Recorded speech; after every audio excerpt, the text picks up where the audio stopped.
Well, I hope you enjoyed learning about Git. Now, if you for the first time have just learned about Git and you're kind of overwhelmed, like, oh my gosh, this is a lot. Like, what is this staged versus unstaged? I don't really get the idea behind these commits, and why do I have to add files, all this, right?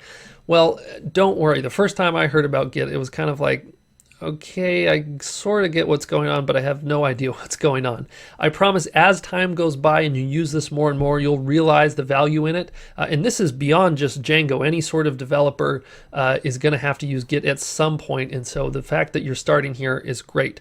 Specifically in this course, when we're working with the server, right, taking our existing code, pushing it to a server, at that point, you'll really start to understand like, whoa, this thing is really, really cool. So if you have any questions, feel free to leave them as a comment to this video. I'll do whatever I can to help you out.